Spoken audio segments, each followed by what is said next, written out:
Today, we have with us the toolset for Shelby Reynolds and Sarah Lawrence, and they're going to be taking you through some activities, and we're going to be learning a great deal about how do we become a better leader. Thank you, Seymour. Appreciate that. Hi, everybody. How's it going? You're happier now that we opened the curtains, right? It was like a cave in here. It felt like I needed sunlight and vitamin D. Hi, I'm Shelby Reynolds. I am the manager for instructional technology and library services. Whoa, too close to this photo. In the North Shore School District. For those of you that don't know North Shore, we are a district of about 23,000 students. We're just northeast of Seattle. We have about 32 campuses. We've been through quite a bit in the last couple of years. We've redrawn boundaries, opened a new high school. We're about to open another elementary school in a couple of years. And our superintendent just kind of said a couple weeks ago, oh, by the way, I also would like a choice high school. So we just purchased some property to make that happen in the next couple of years too. So we've been through lots of change the last couple of years. This is my colleague, Sarah Lawrence. She manages our user services and desktop support teams. And she's handing out candy. So if you're interested in a cup of sour balls, you too can enjoy some sugar. And they're sour balls. Yeah, I mean... And it's not just because candy's fun to have in the afternoon. Sarah's sort of helping me demonstrate a ritual that I have as a leader in my department. A couple of years ago when I noticed things were kind of crazy in our district, I started thinking critically about some things that might help to make people feel comfortable in times of insecurity and uncertainty. And I started keeping a jar of M&Ms on my conference table. And I'm not a particularly huge fan of M&Ms, so it was a safe candy for me. I could leave it there and not just snack on it all day.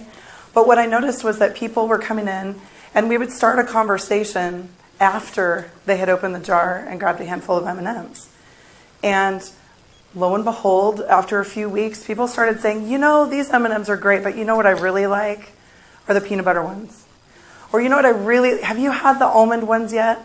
And we'd start having these conversations about people's favorite M&Ms. So pretty soon, whenever I saw them on sale, I would buy all the M&Ms. And I now have a full drawer full of M&Ms in my office because I want to make sure that when people come in, they find something comfortable, that we have something to talk about. It's expanded even further to an entire candy, what would we call that? It's not a cabinet. Like I have drawers of candy on my conference table now. Because people all over the building, in and outside of my department, have discovered this little treasure trove of sugar. And it's become a conversation piece. You can get people to do almost anything for candy. It's true of students, it's also true of adults, right? And getting people to talk about something that has nothing to do with work can be a way to reduce tension and anxiety and stress. So I have a director on the far other side of the department, or not the department, but the building, who loves blow pops. So I keep blow pops on hand at all times. I have another person, a director of our highly capable services and interventions, who loves gummy bears. So I always make sure I have fresh gummy bears, not old, gross, like hardened gummy bears that have been sitting around for a while, but fresh gummy bears. And the latest craze in my office are these sour balls, which I buy in 5-pound bags from Amazon. Like, who knew? And it's fun. And it strikes me as a good example of the importance of having rituals and having things that are not necessarily work-related that people can sort of connect to. Because that human connection, that conversation about things as simple as candy can be trust builders, can be relationship builders, and help connect people to each other. So it's fun. Enjoy your sour balls. It's kind of fun to say balls, too. It's not very appropriate, but it's fun. So you can get a copy of this presentation at the bit.ly link up at the top of the screen. It's a Google slide deck for you, so the formatting's a little wonky, but essentially all the stuff is there. So here we go. Or maybe not. Maybe not. Maybe I get to push buttons today. I just have to stand really close. Okay, so here's our roadmap. Points of interest for today.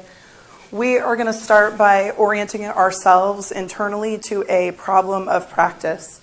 And for those of you that have never heard that term before, this is really just a real, a current kind of thing, a challenge that you're facing in your particular context. It could be a challenge that you're facing with another leader, with your team, with someone above you in your hierarchy, whatever that context is.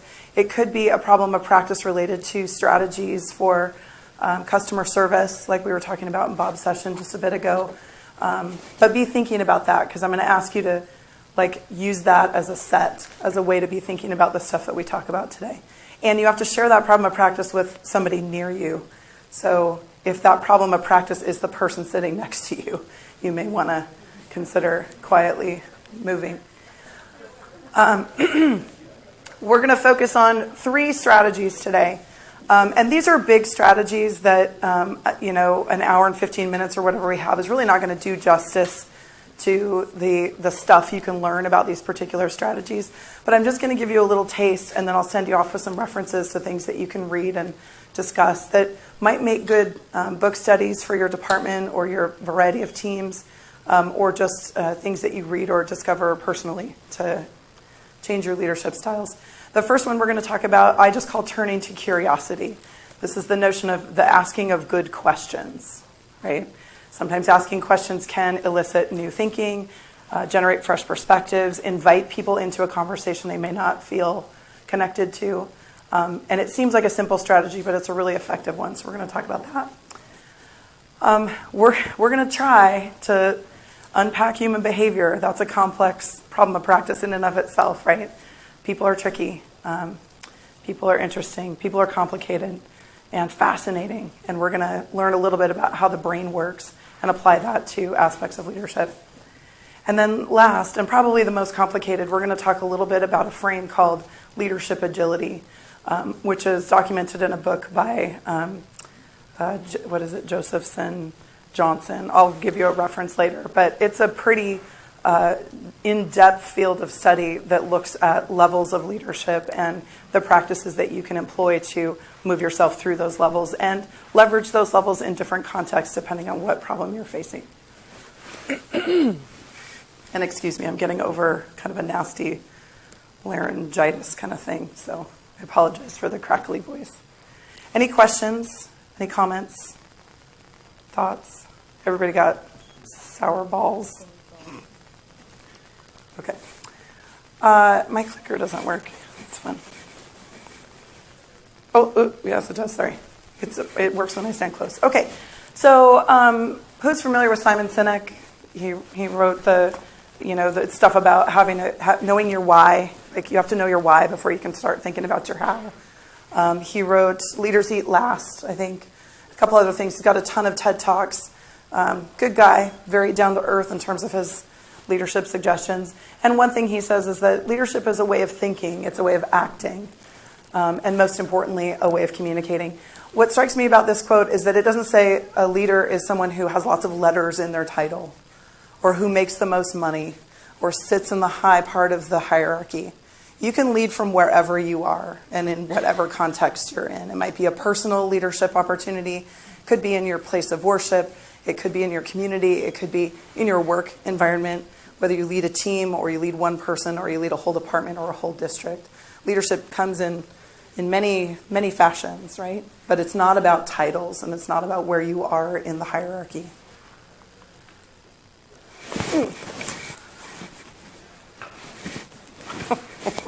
Oh, well, so much for that. Okay, so I asked you earlier to think about a problem of practice. This could be a specific contextual, like this thing happened last week and it didn't go the way I wanted it to. Or it could be something that's repetitive, or it's a leadership challenge that you're facing. But something that you think will serve you well as we start to practice and think about some of these things related to leadership. So take like 2 minutes, and if you want to write it down or you want to type it on something or you just want to think about it, that's fine. But this is going to be your example that you're going to have to articulate to somebody else in just a minute. Okay, so take 2 minutes to do that.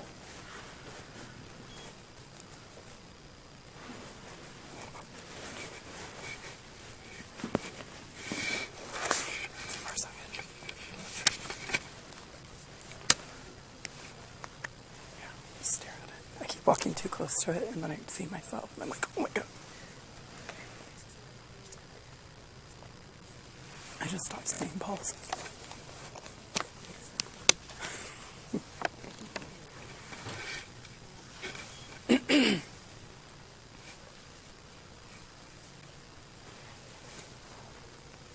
Doing great. You gave out balls really well. I appreciate that.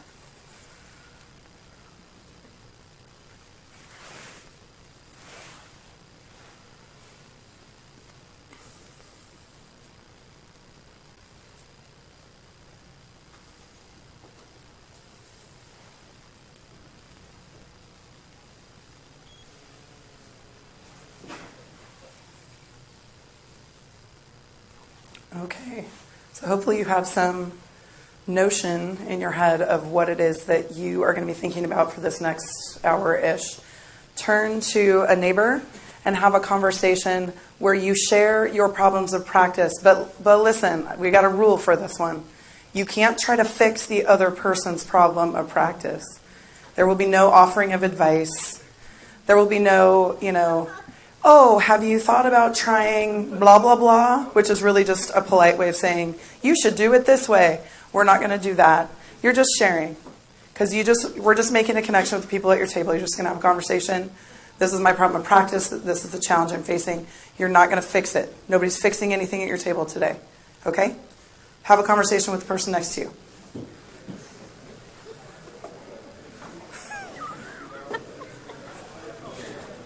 I hope we're having a good time.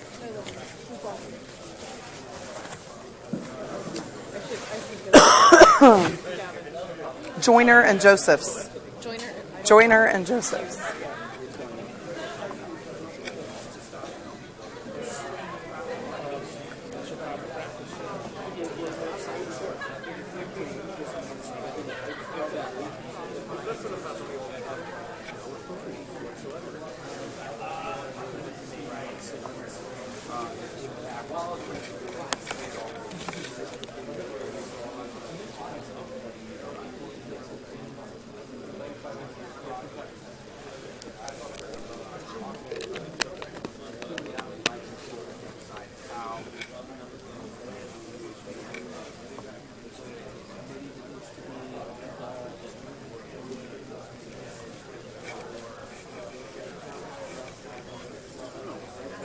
Hi. Hello. Are you guys talking about your problems of practice? We're good. We just started. Okay. Not especially. I'm just trying to get a feel for what problems we have. I mean, I can guess them, but... You can hear mine.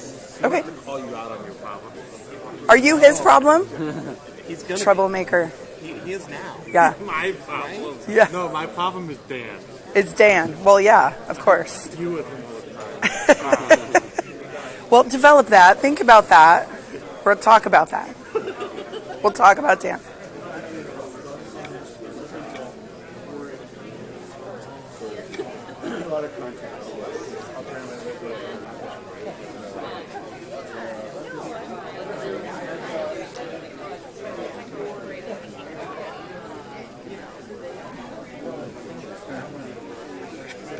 Guys got your problems of practice? We're working on it. Your struggles? We're having problems. You don't have problems? So we're having problems. Your problem of practice is coming up with a problem of practice? Is that what it is? Okay. You might be in the wrong session.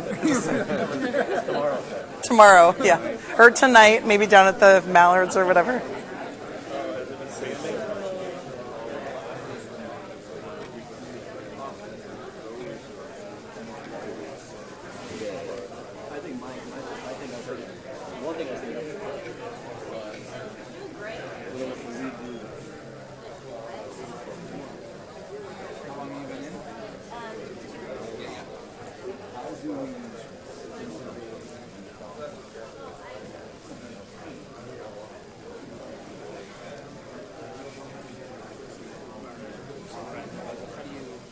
How do you impact other people's momentum if you yourself have a lack of momentum?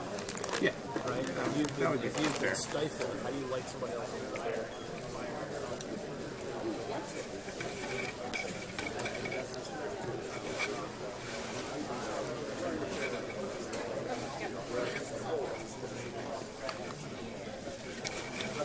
We should give the swivel some balls. If you stand in a certain place, the swivel will just start spinning. Well, that's accurate because that's what I do. I just balls. It's two. They don't even match. That's so bad. Are we doing an No, we're not doing it. We're doing, we're doing groupthink. We're going to try to categorize them. Sorry. I know, well, it's because I hit my phone with the microphone. Okay. Are you properly oriented to the other person's problem of practice? I had one table tell me that their problem of practice was that they couldn't come up with a problem of practice. And I told them they were probably in the wrong session and that I would see them later at the Mallards and we could all talk about it. Okay, so everybody's got a problem of practice. Good. Okay. So how many people found that they might have had something in common across those challenges? Like you shared similar challenges? Okay, yeah, a little bit. It's probably likely that your problem of practice or your challenge falls into one of these categories. Team dynamics. Did anybody present a problem where they've got either a dysfunctional team or a new team they're trying to build with new personalities or something along the lines of team dynamics? Okay, a couple of people in the room. What about interpersonal challenges? You've got somebody on your team or somebody that works for you or somebody that you work for and you just can't, you're having some kind of like block. There's a lack of trust or communication is not great. How many people had a problem of practice like that? Okay, a few people. How about, I call this challenges from above. You've got leaders above you in the organization that maybe they don't understand your work. You use all these fancy acronyms, and I think that technology is just about plugging stuff in. Like, technology is just email, so why is it so hard, right? Anybody have that situation? Yeah, okay, challenges from above. Change management. There's so much happening, and you've got stakeholders across your organization that can't keep up or that freak out whenever something new happens. Anybody? Is that a problem of practice for anybody? Okay. Communication, just general communication. I mean, I feel like that's a constant thing that we tackle, right? That's a constant problem of practice. And the last category, I just call it people. Like, people are hard, right? People, it's hard to work with people. And some of us in technical fields came into a technical field maybe expecting that we wouldn't have to talk to anybody. But, joke's on you. We're in educational technology, right? We get to talk to people who do all kinds of different things. Business, teaching, special ed, para-educators, principals, leaders of all kinds. So ha on you, as my family would say.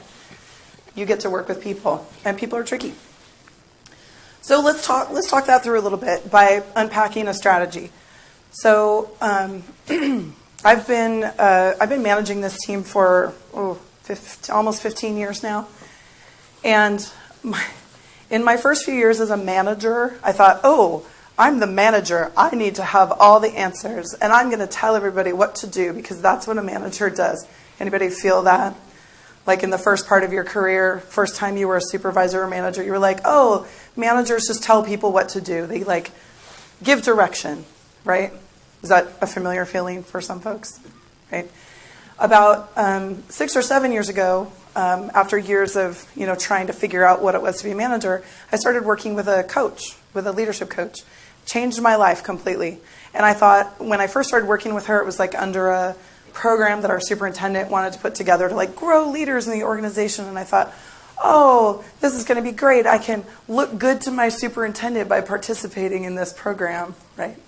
And I got paired up with this, and this is my North Shore team, so they'll understand this. I got paired up with this yoga, hippie, bell-ringing, meditating person named Yarrow Durbin. And I thought, this is going to be a joke. Like, we're not going to have anything in common. She's not going to understand anything about me.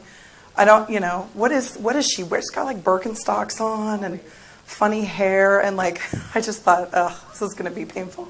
But my very first session with her, she opened by asking me like questions the whole time. We had an hour together the first time we had a one-on-one session. She never told me anything. All she did the whole time was ask me questions. And by the end of that hour, I was a puddle on the floor because I had to think critically about what I was doing. And it was such a powerful example to me of what it means to ask really good questions. I tease my team all the time, this one in particular, because he's a great questioner, but a lot of times his questions are we doing this or are we doing that? is this the thing or is that the thing? And I'm like, you're not asking the right question. That's a yes, no, or this, that question. That's not the right question. That's not the question to be asking. And what Yarrow did so powerfully for me, and what she continues to do to this day, years later, is she asks me questions that like make me peel away stuff and like really think about the core of the problems that I'm facing. So as a leader, one of the gifts that you can give to your people, to your colleagues, even to the people above you in the organization, is the power of asking really great questions. When things are really tough, instead of taking that stance of like, I'm just going to tell the people what they should do so that there's confidence in the direction, turn to questions. It softens people. If you're asking the right questions, people feel invited into the conversation. The tension reduces. You take a learner stance. We're all in an educational organization, are we not? Isn't the fundamental commodity of the industry that we're in the act of learning something new? Why would we spend our entire day telling other people things when we should be embodying the ideas that we encourage in our classrooms? We should be taking a learner stance, right? Ask questions you don't know the answer to. How many times have you been in a situation you're like, I'm going to ask this question so that I can get the other person to understand what it is that I want them to think about? And you say, I gave that example earlier. Have you thought about doing it this way? Well, you're not really asking a question. You're sort of being nice about telling people what you think they should do. That's not the same thing. Ask questions you don't know the answer to and invite people to think with you. That can be really powerful. And then don't just ask the other people questions, ask yourself questions as well. If you're not looking internally and thinking about what's going on for you that's causing a situation to be what it is, you're only doing half the job. Because you've got to at some point be able to look internally and understand like what's going on for me that's impacting the outcome of this situation. And Bob talked about that a little bit in the last session for those of you that were here, that idea of I'm in the box, I'm in my box, right? It's the same idea. If you're not looking internally, if you're not focusing on what's going on inside, you're not going to be as effective trying to find some good solutions. Okay. This is really small, but if you have a copy of the slide deck, you've got these top 10 tips for asking questions. This comes from Courage Works. You can Google it. You can even Google top 10 or 10 tips for asking really great questions. But these are just some strategies, right? Ask yourself, what assumptions am I making about this situation? I'm in a team meeting. Somebody's reacting in a particular way. What am I assuming about that person? What am I assuming about the context here? Or what don't I know? What do I need to find out? Ask simple questions. Avoid questions with right, wrong, yes, no. Don't ask yes, no questions. They're not helpful. Ask questions aimed at opening doors rather than satisfying your own curiosity.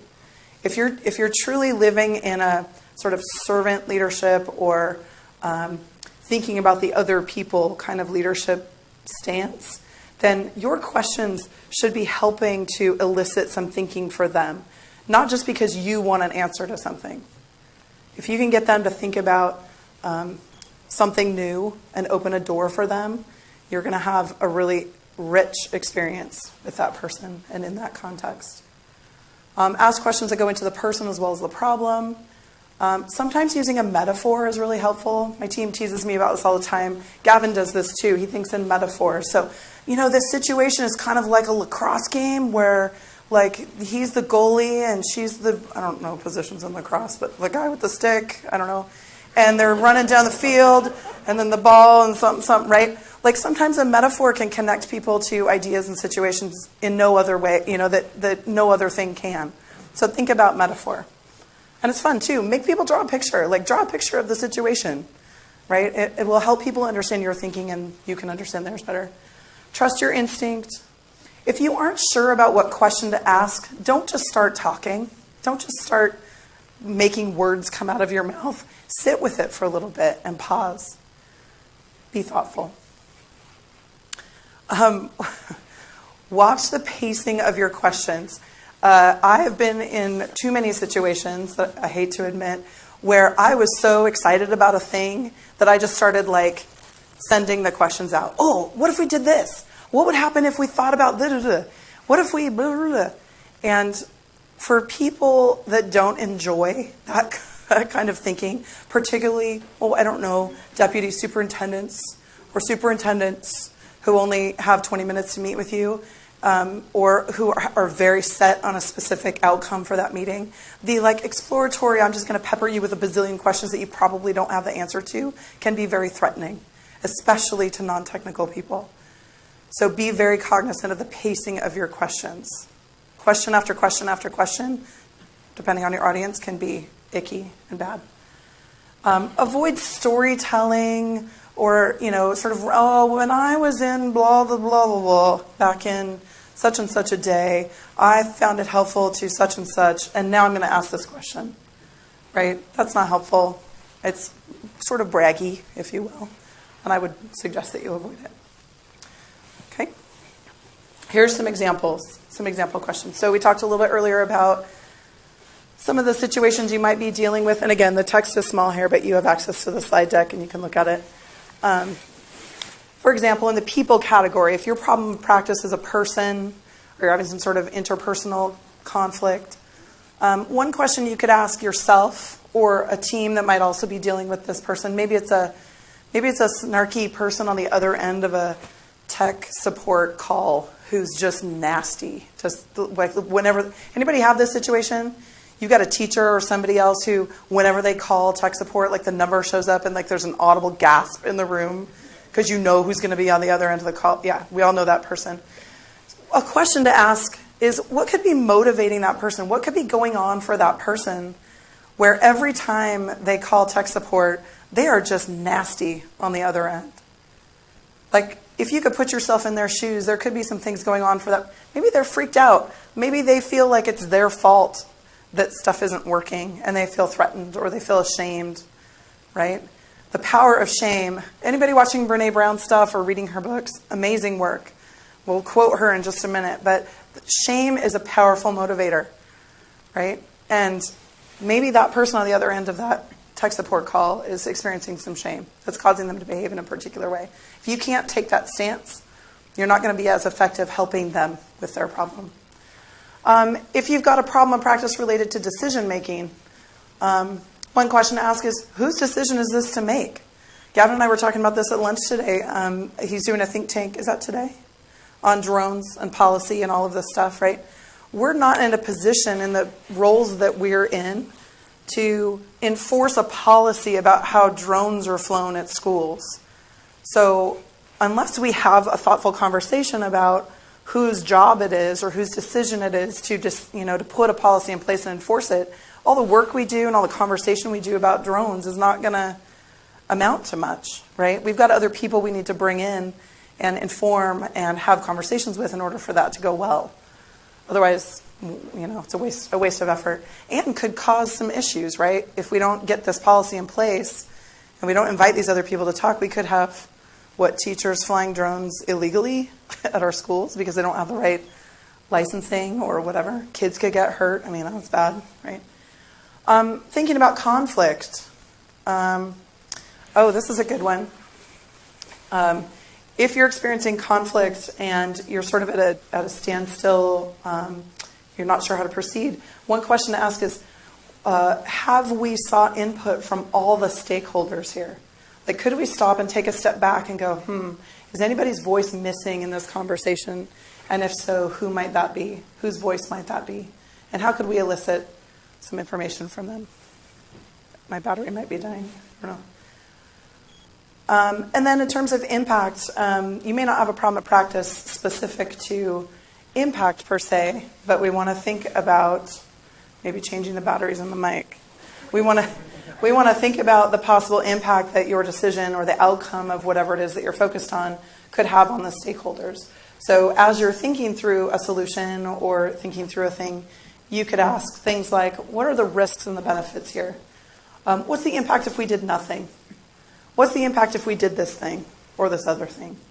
Right? Just stopping and taking a moment to ask those questions can mean the difference between success and failure. All right. One of those questions is, who's doing most of the talking?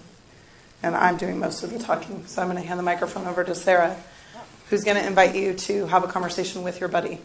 And we're going to practice some questioning. Am I talking about my problem? Sure. Yes. So We were going to model real quick, just doing some of that questioning and then letting you guys do that in the group. So I wanted to share with you my problem practice that Shelby will help me think about a little bit. I have a tech support staff member out at one of my buildings today, supporting our state testing happening, and that classroom has had a lot of issues. Anybody got state testing going on right now? Yay! We can all be in the pity party together. Right? Yeah. He's not reporting things.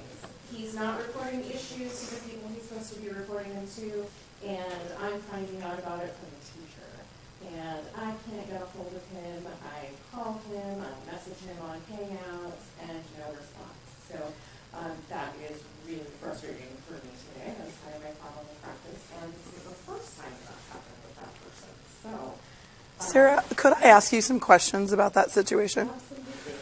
So I might ask Sarah things like, what might be preventing, we'll call him Alan. That's not his name, but we'll call him Alan. What might be preventing Alan from reaching out and communicating with you? Are there some possible roadblocks or some even technical or maybe even personal things that might be causing Alan not to be a good communicator? And I'm not going to expect an answer from her. Remember that the point of questioning is to think about soliciting or eliciting things from Sarah to get her. I'm opening some doors for her, right? Trying to get her to think about some new perspectives. Sarah, what might be the risks of or the benefits of maybe applying some additional support to that school? Is there somebody that has the particular skills that we want Alan to have that could be a mentor for Alan? And who might that be? Right? You guys kind of getting the drift there? Like, I'm not asking yes or no's. I'm asking questions, and I'm like staring thoughtfully at Sarah. I'm just kidding. I'm asking questions to try to help her think about her problem of practice, and I'm not expecting answers from her. All right, so at your tables with your group, with your buddy, first, I want you to spend a couple minutes reflecting on your problem of practice and asking yourself some questions, some honest, open-ended questions about that situation. And then do that for just a couple minutes, and we'll talk to you to talk with your partner and ask each other some questions about your situation. Sound good? Yes, Sarah, that sounds great. Yeah. Anybody need more candy? We'll come around the sour balls. Yep. Ready, go. Balls on the bottom. I might just be in the way of the receiver. That might be the problem. Yeah, I mean, it doesn't say battery though. Where's the? Maybe I just stood in front of the receiver or something.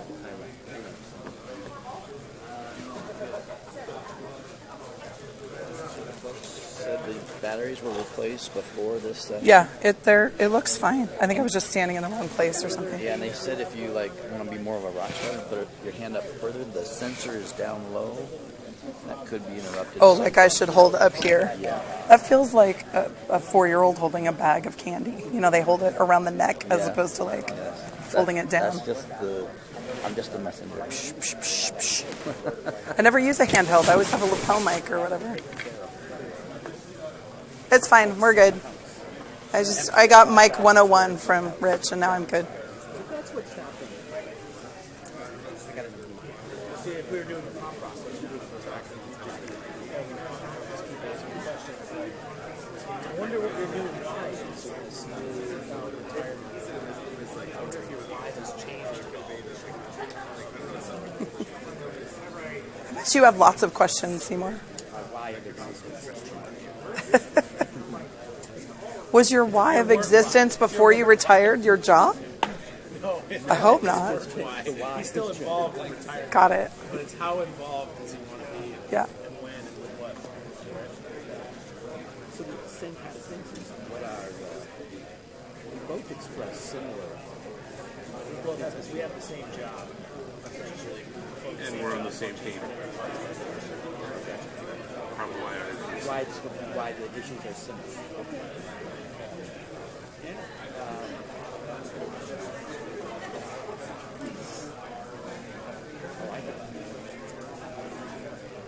I'm curious about who might in your district, if you're still involved, who might need your help involved?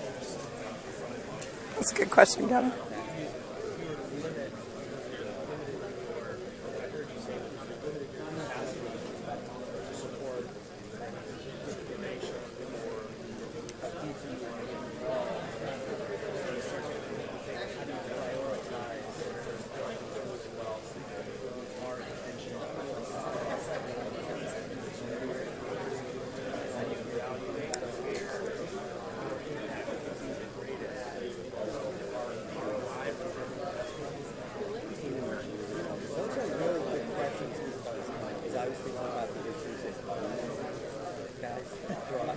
It seems like those are the kind of questions I would be asking. If you know they're using something to excite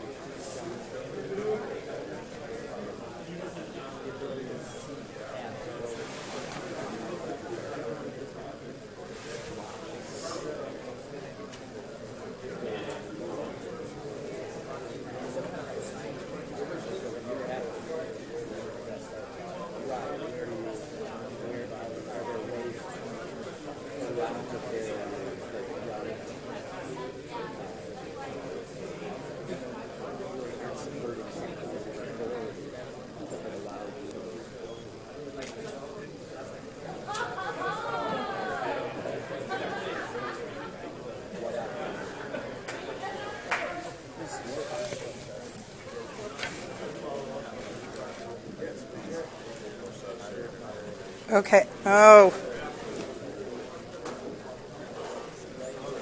Okay. Is anybody willing to share either their problem of practice or their problem of practice and the questions that were asked?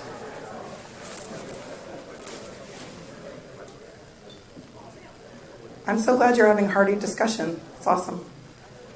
Is anybody willing to share? Let's do this. Anybody willing to share from your table? It doesn't have to be yours, but a problem of practice and one question that was asked about that problem.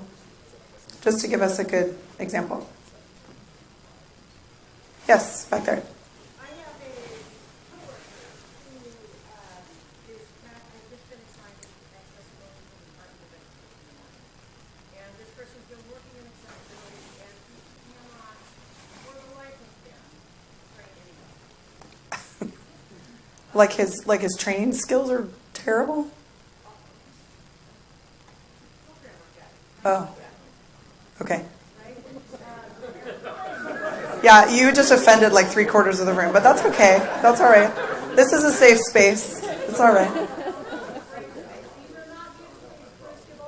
True. This is true.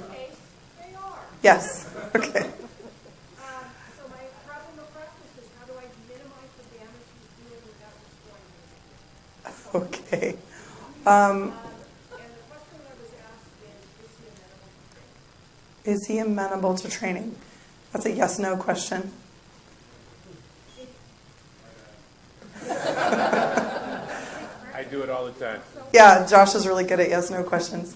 What other questions could we ask in this situation about this person who was described as maybe a social caveman? I don't.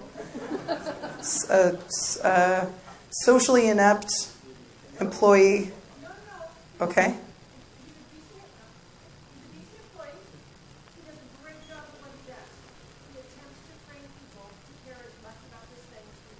Ah. Interesting. So he gets lost in the forest because yes. Yes. So he's detail oriented to almost to a fault. It sounds like what I'm going to say, and I feel like that it's sanitary. My question is there skills that he feels like he is lacking in order to do that? And if so, what are those skills? That's a lovely question. What other questions do you have for this brave soul? What's your name? Melissa. Thank you, Melissa, for being brave.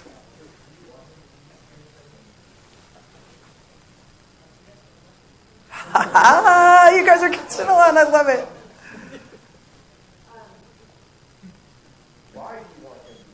Ah. Does it need to be him?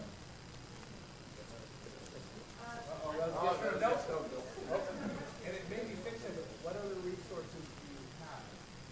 Well, I am hoping, personally, to provide outstanding training and then use that to help them improve his training skills, So modeling. so modeling. Mm-hmm.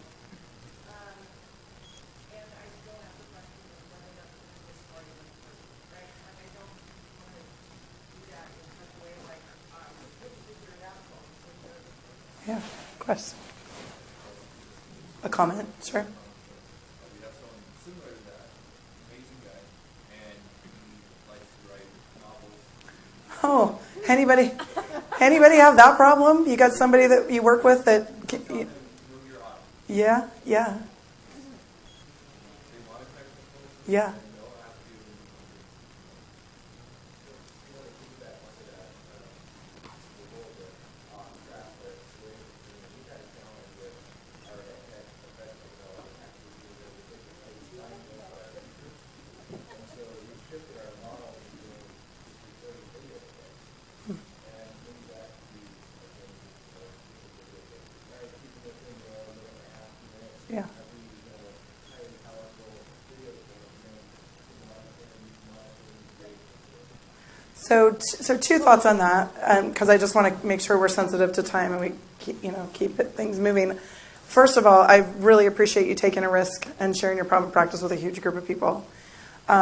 Second, two things happened when you were describing your problem of practice that I would love to, if we had time, or maybe tonight over a glass of wine or something, we can unpack together. The first is the way you described your problem of practice had a very specific tone. You talked about, you used the word destroy. You had, and I don't remember the earlier words that you used, but there was this assumption that whatever support you could give him was going to hurt him in some way. And I just wonder what's under that. Like, what's Cognizant of the fact that my words have power, yeah, and I don't want to use my words in such a way that would cause that. interesting. So the assumption, I would wonder what assumptions you're making that lead you to the conclusion that there's this potential for harm there, right? And the second thing I noticed in your description was that you highlighted in your reframing of the problem of practice his talents. I mean, you use the word passion, and I wonder how you could harness that passion as a motivator for him to improve his skills and abilities. And I love this notion of video, because what if you asked him to make the videos and then together you watched the video and debriefed together, right? So then it's not about, all right, Josh, you suck. I'm going to help you not suck. And then I'm going to give you some candy at the end and hope it doesn't destroy you, right? I mean, they're almost gone. He's over here munching on. That's an approach, right? Another approach would be to sort of use this collaborative, let's look at this together. Let's be in this together and lean in. Because if he really is passionate about what he's doing, he's going to care a lot about wanting to do it right, right? So what a rich example that was. I love that. We went down a little rabbit hole there. Okay, Brene Brown is she's my spirit animal. If you've not found her on Netflix or read any of her books or heard any of her TED Talks, the first one you should go listen to is the one on empathy. It's you can just go to YouTube and search up Brene Brown empathy, and there's a little cartoon with a bear and an elephant or a mouse or something, I don't know, some little creatures. And it's actually her, she's doing a TED Talk, but they've animated it, and it's lovely, and it's short. And you could watch it yourself and think about it. You could watch it with your team and have a conversation about what it means to have empathy in a technical environment. You could show it to your socially inept training guy back there. You guys could have a conversation about empathy. You could talk about empathy with your guy that writes a novel and needs to know his audience, right? Empathy is a huge part of leadership. And Brene says that she defines connection as the energy that exists between people when they feel seen, heard, and valued, when they give and receive without judgment, and when they derive sustenance and strength from the relationship. And again, in technical fields, it's hard to have relationships with people. When you have people that live in cubicles or wear headsets all day or only get to talk to people on the phone and don't actually get to make eye contact with them, the building of relationships is hard work. But it's so critical to what we do as leaders, as participants in this economy and this culture. So look for Brené's work. It's fantastic. And she does a nice job of setting us up to talk about why connections are so important. Having those human connections with people, having empathy, being able to put yourself in their shoes, can make or break a project or initiative. If you don't have trust, you don't have relationship with people, it's going to be harder to move everybody toward that shared vision, that common goal.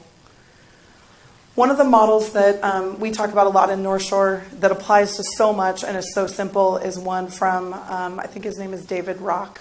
I think it's in the notes. He came up with this model based on neuroscience. We know that, this is like brain 101. Your brain responds to threats and it responds to rewards. And so if we can maximize rewards and minimize threats for people, they're more likely to perform better. It's a very simple concept. Minimize threat, maximize reward. And what David, I think his name's David. Somebody have the notes open? His name's David. What Mr. Rock did was he said these threats and rewards often in the workplace, if you will, fall into these 5 areas that nicely make the acronym SCARF. Status, which is this notion that to do my best work and to feel good, I need to be given credit for my good things. I need to feel like I have some status. I need to be told that I'm doing a good job. I need to feel like my work is being recognized. If it's not being recognized, or I feel like somebody else is taking the credit, or it's going unheard, I'm going to back off. I'm going to do less. I'm going to minimize, my risk taking in that area. The C stands for certainty. This is, and again, hard in technical fields, right, to have some certainty because the field changes all the time. We have DDoS attacks. We have new initiatives. We have unfunded mandates. We have superintendents that decide in a minute that they don't like your mail service and they want you to move to something else and they want it tomorrow because they don't understand what it takes to make that happen. If your sense of certainty, your ability to predict the future is threatened, you hunker down, right? It's like weathering the storm. I mean, as I'm talking about it and thinking about in those uncertain times how I feel, like my shoulders go up, I become closed off, I feel freaked out. You ever walk into a meeting and you don't know what the agenda is, you don't know why the meeting was called, you don't know what to anticipate, and you feel a little freaked out depending on who called the meeting, right? Anybody have that experience of getting the meeting invitation? Then let's see, could I write an email that subtly asks what we're going to talk about so that I can be prepared? You've done that? I do that all the time, right? It's scary. Uncertain things are scary. Autonomy, the A stands for autonomy. This is the idea of when you're doing it right, people who feel that sense of autonomy own their work. They feel like they get the power to make decisions. They have they're given the trust of other people to make thoughtful decisions and contributions to the work, right? The opposite, or the when this feels threatening, is called micromanaging. Anybody ever worked for somebody who they consider to be a micromanager? And you feel like that person is just constantly, nope, that spreadsheet's not right. You're not using that software right. Can you send me that report again? Can you fix that typo on blah, blah, blah, blah, blah, blah, right? Like, what a demotivator. You feel crappy when you work for somebody who's constantly pecking at those little things, right? Relatedness is the sense of connection in the team, and this is vital in those cube farms and those technical spaces where you might be one deep in every position in your department. Making those human connections is critical because when the going gets tough, it's those connections that are going to make your team work successful because people will be bonded. There will be a higher purpose for their work. And as silly as it sounds, candy helps. Little personal things help. I do something outside of my office on the wall that's non-technical. Thomas knows this if he's paying attention. I call it a brain break. And I'll get a picture up if I can for you. You know that big lined sticky chart paper that comes in the big pads that all the folks in instruction use to do their stuff, right? I've got a big pad of those hanging on the back of my office door. And once a week or once every 2 weeks or so, I will create what I call a brain break on it. And I basically make a big T-chart and I force people into a decision. This thing or that thing. And there'll be like 10 things on there. So it might be like Coke or Pepsi. Coke or Pepsi. RC Cola, right? Root beer Mug or Barks. Sprite or 7-Up. Bubbly or Dasani, right? And then I've got a bunch of bingo daubers sitting in my mailbox right next to it. So literally people all they have to do is walk up. They're right outside my office. I can see them out the door. They just walk up, they grab a bingo dauber, and they stand there and they vote by poking the bingo dauber onto the poster. And as silly as it sounds, and some of you in here are making that face that's telling me, I don't have time for that. I'm like fixing servers and plugging all the things in and updating the MDFs and 802.11r. What are we on now? R, right? Like I don't have time for that. But listen, if you devote 5 minutes to something like that and get people to have a conversation about it, they're going to have more fun doing the other things. They're going to be more productive, which means you're going to have more time to do your 802.11r or whatever, right? You'd be amazed at the bond or at the power of a bond within your department. We also have a puzzle table at North Shore. And yes, we do get things done. We don't just like eat candy and do puzzles all day. But the conversations that happen over the puzzle table are not about puzzle. They're about, hey, I'm glad we're puzzling together because I had this question for you on that project that we did last week. And I need your advice on blah, blah, blah. And hand me that corner piece because I know where it goes, right? These bonds are really critical, and they get people out of the frenzy of the pressures of the work that we're in. And then the F stands for fairness. This is the notion of I need to feel like the decisions that are made that affect me are fairly made. I need to know that there's transparency. I need to know that that I had a shot or I had a say in that thing, or that the people that should have a say in that thing had a say. If I perceive that something's not fair, or if I don't understand how a decision was made, guess what I'm going to do? I'm going to make things up. I'm going to make up a story about why we switched from Zimbra to Microsoft Mail products. Because if I don't understand how that decision was made, I'm going to come up with something, right? So transparency is really critical there. Okay, so where might SCARF show up? We've talked a little bit about a few of these things. What might be affecting people when they think about reorganization under new leadership? Anybody been through this? You got a new leader. Maybe it's from somebody out of district. Maybe it's somebody who didn't even know what you do. Yeah, this guy's laughing over here. He's like, yeah, that's totally me. Yeah.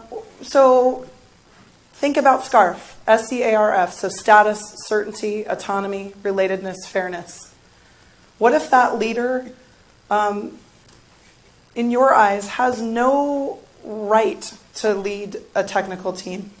Like they have no experience, they have no background, right? And maybe you've been in your role with a shot at that spot for 20 years. There could be a fairness problem there, right? You could feel like there's a fairness problem, among other things. We talked about project mandates from a higher power. Oh, let's just switch mail services and let's do it over the winter break when everybody, and they come back in January and they have new mail. Hey, that's a good idea. DDoS attack. We've had a few of those, right? There's some threatening, uncertainty, scary things that might impact a person who then calls your tech support and is acting like a lunatic because their project that they've been working on is going sideways because of a DDoS attack. My daughter's calling me. I deny. Budget cuts, right? Budget cuts are always scary for people and feel threatening. And then something I like to call the spitter syndrome. Anybody know what that is? Sarah's laughing. I just made this up yesterday. This is the smartest person in the room syndrome, right? Where somebody, like either you or somebody else feels like they have all the answers and they're just going to say all the things. If you're the spitter and you're sitting with a non-technical leader above you in the organization, what's going to happen? and you're like, well, you can't do that because of data security issues, or you can't do that because blah, blah, blah, or I have this better idea, or you came to me with this idea, let me tell you all the ways that that's not going to work. Anybody been in that situation before? Yeah. It doesn't go well. You're threatening the other person. You're not using empathy. You're not considering the impact of what you're saying on the situation. So don't be this bitter. Okay, let's reflect and apply. Think about your problem of practice. And if you'd like, turn to your friend and think about the elements of SCARF. Remember, SCARF stands for status, certainty, autonomy, relatedness, fairness. SCARF. Turn to a friend and talk about your problem of practice and think about how SCARF might be at work in that problem of practice. Huh? Yeah. I want to know what are the, well, before I forget, I was curious to hear your thoughts on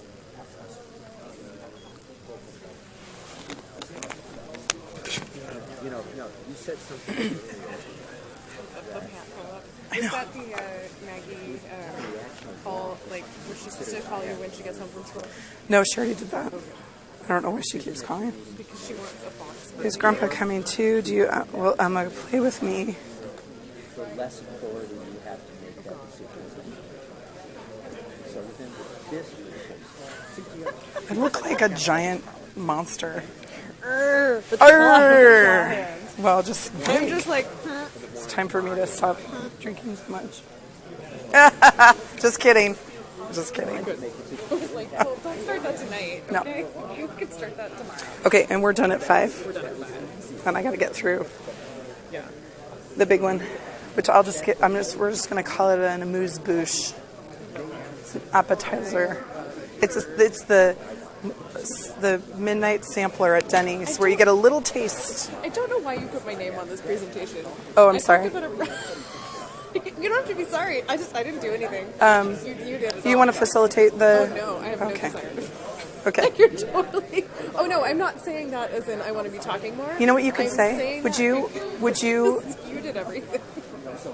What scarf ideas might be at work with the mat situation?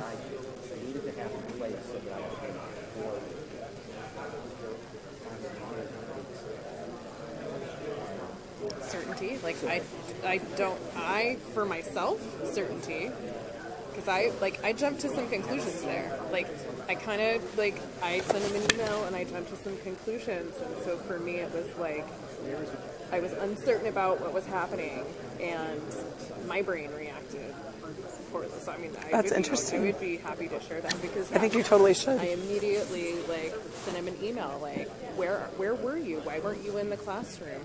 And it turns out he was in the classroom, and the teacher wasn't reporting things out. So is there also a little bit of status in there?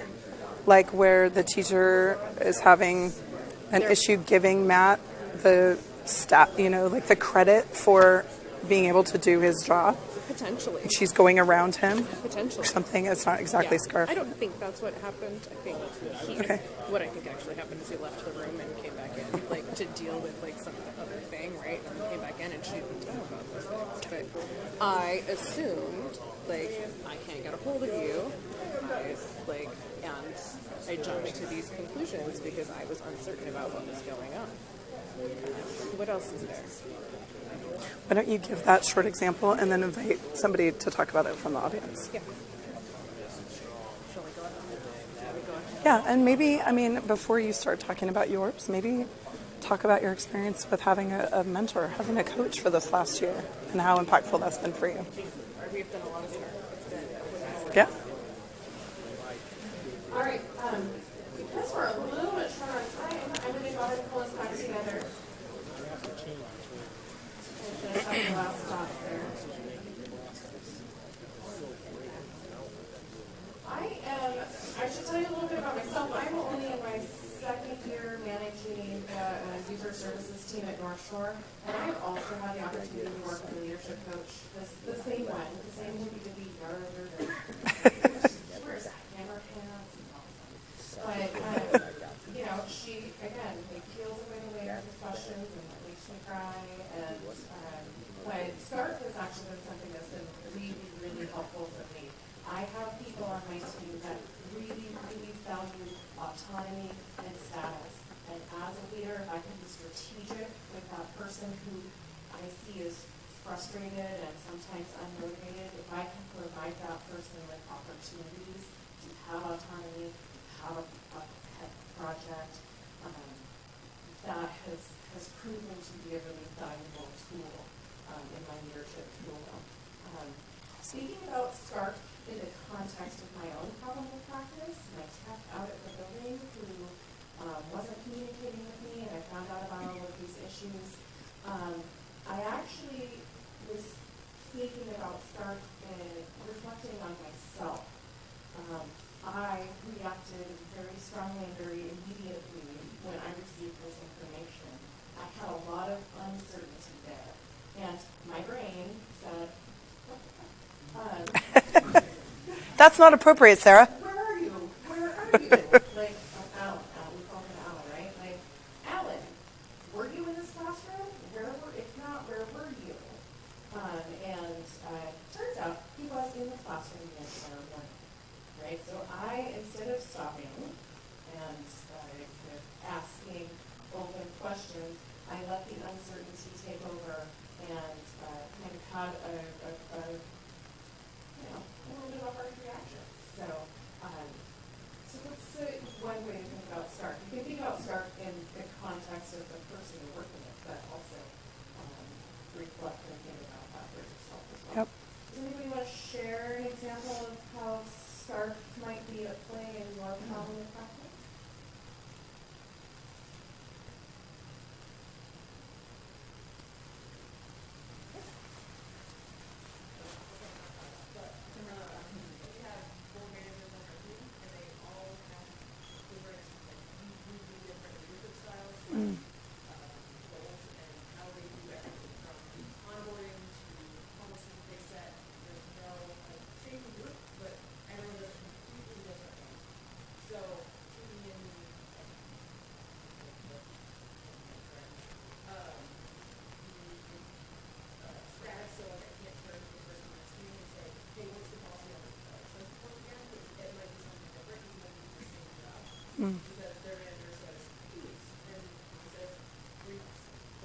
Huh. That's a certainty thing.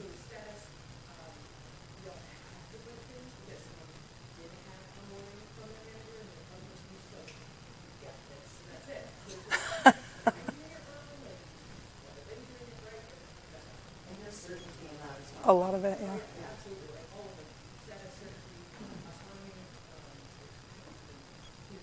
Well, and fairness too, right? Like if your onboarding was, go get him, Tiger. That's right.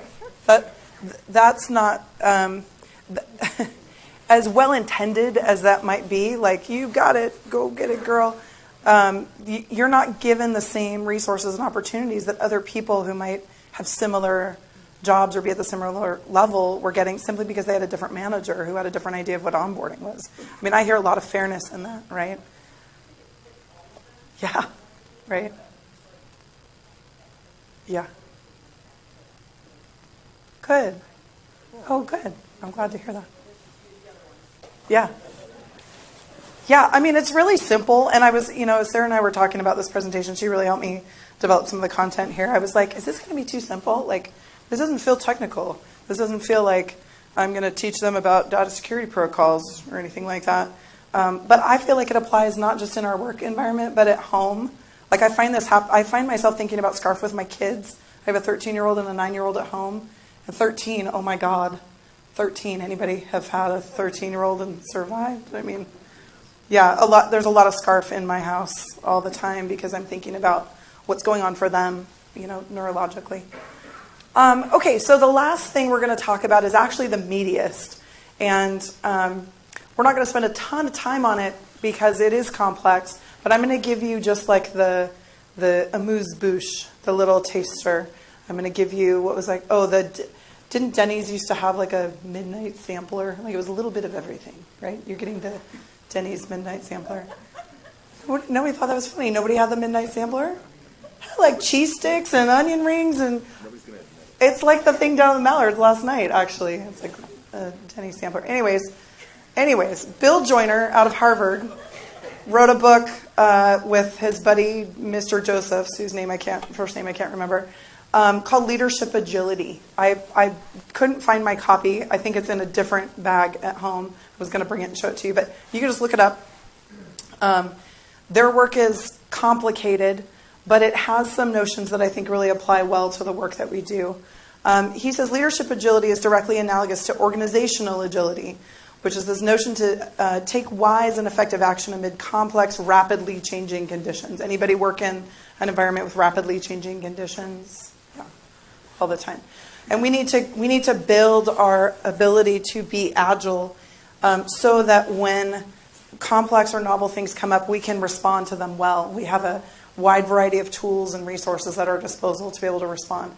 And what the book does so nicely is it describes these 5 levels of leadership. And you can call them styles, but they're not really styles. They're more of a progression. The first is called expert. And folks that live in the expert place in this continuum have this belief that leaders are respected because of their authority and their expertise. Remember me in the first part of my management career, and I was like, I need to know all the things. I'm going to tell everybody all the things because I'm the manager. I'm the boss. That was me being the expert. Oftentimes people living in this space have really deep content knowledge, right? Like they are super smart about one particular thing and they like to make people know that.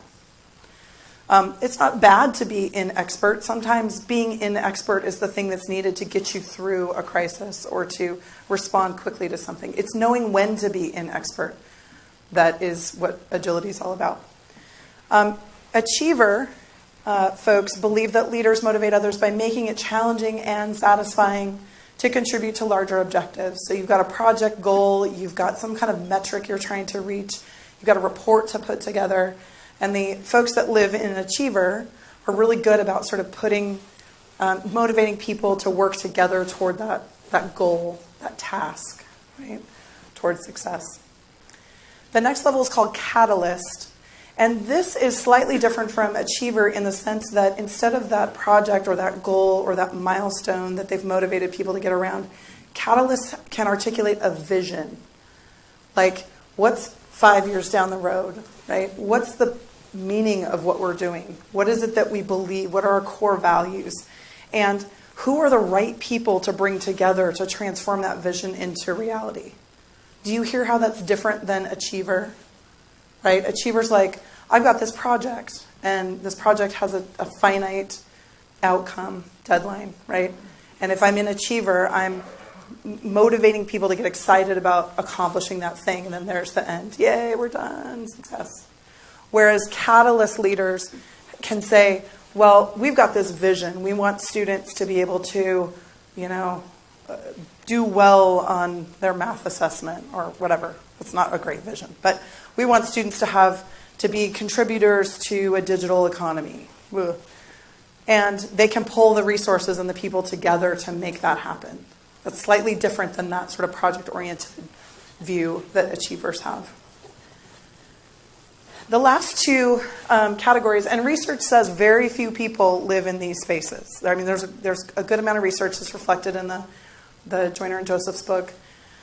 Very few people live in these last 2 levels. The vast majority live in those first 3. A co-creator believes that ultimately leadership is a service to others. It's not about your 802.11r or how many servers you have virtualized or how much fiber optic cable you've run. Leadership is about serving others, and the co-creators work with other leaders to develop a shared vision.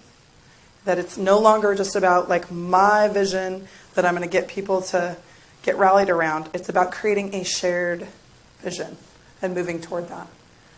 And then the synergist, whenever I talk about the synergist, I think about Yoda.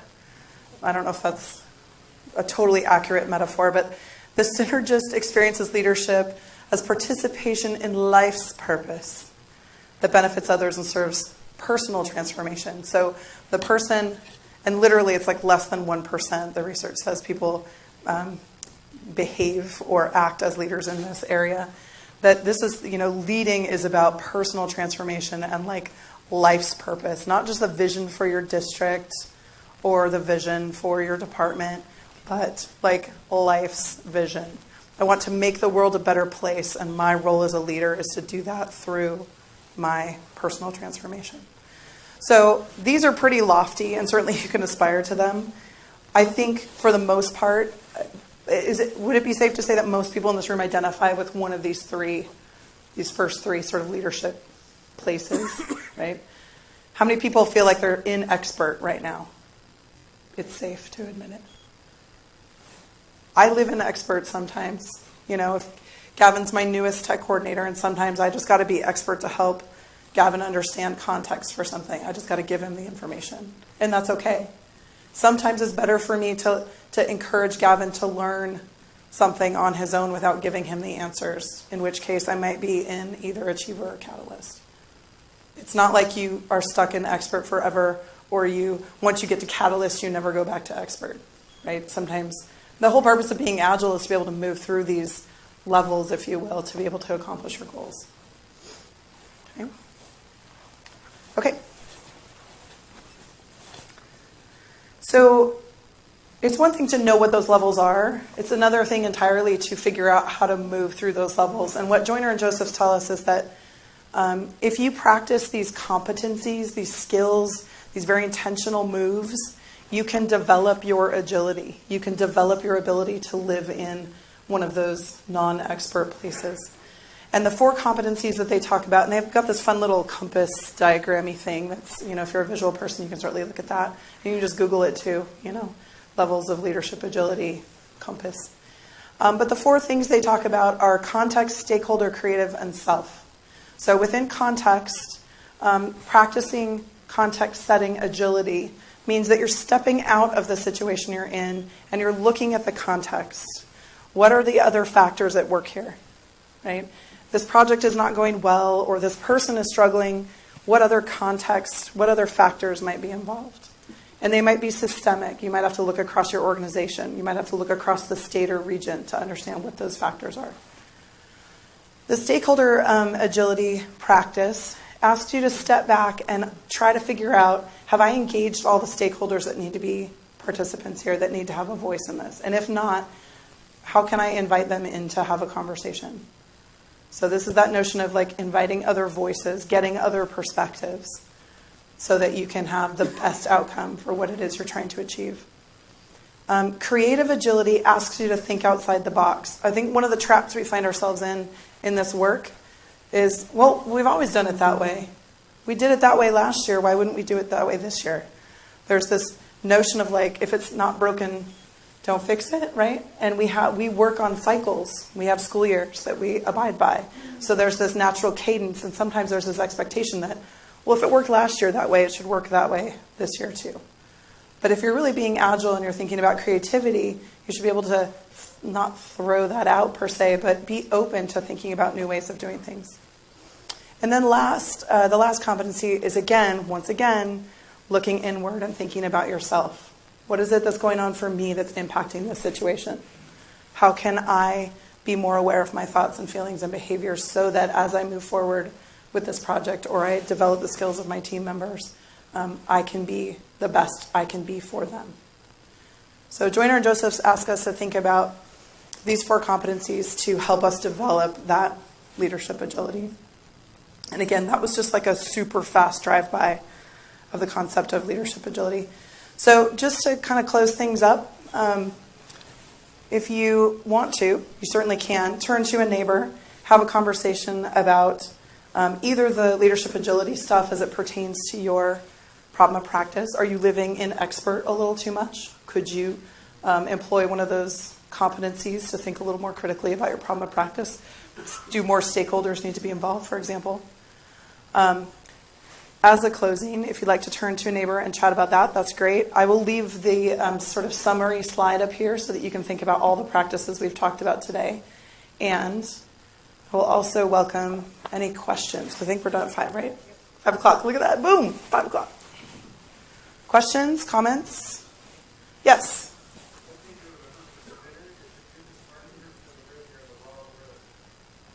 say more about that.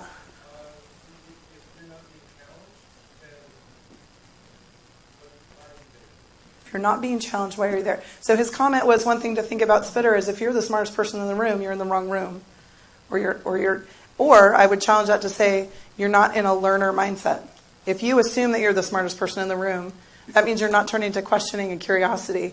You're coming into that room with a fixed mindset and you have nothing else to learn, but rather you're coming into that space with all the knowledge that one would want about that thing, right? Other questions or comments? Wake up. Okay, I'll be up here for a few more minutes until the next speaker comes in. Thank you for your attention and your participation. I do have a few books up here that you're welcome to look at that are also on the very last slide. One is Brene Brown's latest book, Dare to Lead, which was really good. I didn't talk a lot about this book, but this has become, you can see by the stickies, Radical Candor. Anybody read this book? It's not super, super new ideas, but it's lovely. It talks about being really open, like genuinely open to, other people that report to you, people that you report to. This is really good. It's called Radical Candor, Be a Kick-Ass Boss Without Losing Your Humanity. I love it. And then this one too, Simple Habits for Complex Times. This talks about strategies for leadership in times that are, and they call it the VUCA model, which is volatility, uncertainty, something that starts with a C and something that starts with an A. I can't remember.